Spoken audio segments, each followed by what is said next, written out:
কি হলো? পায়ে ধরে মাপ চান? হাতে না সোজা পায়ে ধরে মাপ চান।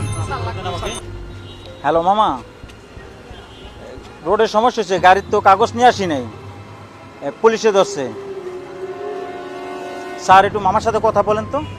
মামা পকেটে রাখেন, গাড়ি সাইড করেন, এই গাড়ি থানায় যাবে। শুধু গাড়ি না, আপনিও যাবেন থানায় ওনাকে মারার অপরাধে। স্যার তুই এদিকে আসবেন? কেন? একটু কথা ছিল।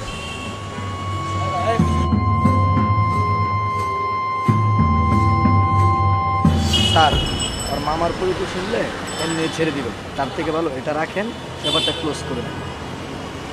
কত? 500। আচ্ছা,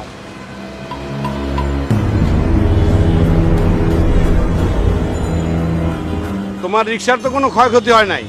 না স্যার। আপনারও তো মোটরসাইকেলে কোনো ক্ষতি হয় নাই? না স্যার। তো কারোই কোনো সমস্যা হয় নাই? জি স্যার। তাহলে যেটা নিয়ে সমস্যা হয়েছে, আসেন এটা সমাধান করি। কোনটা স্যার? আপনার ড্রাইভিং লাইসেন্স নাই, আপনার গাড়ির কাগজ নাই, এই গাড়িটা তো অবৈধ, এই গাড়ি থানায় যাবে। আর আপনি এই রিক্সাওয়ালাকে যে মারলেন, এটার একটা সমাধান করতে হবে না? প্লিজ স্যার, আপনাকে তো বললাম। আপনি একটা কাজ করেন, জি স্যার। আপনি কানে ধরেন। কি বলেন স্যার? আপনি কানে ধরেন, যতক্ষণ পর্যন্ত এটার সমস্যার সমাধান না হবে ততক্ষণ পর্যন্ত সোজা কানে ধরে রাখবেন।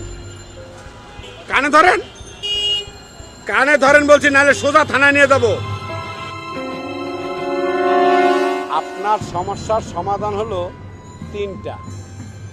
একটা হলো আপনি যতটুকু জোরে ওনাকে থাপ্পড় দিচ্ছেন, উনিও ঠিক ততটুকু জোরেই এই সবার সামনে আপনার কানের উপরে থাপ্পড় দিবে।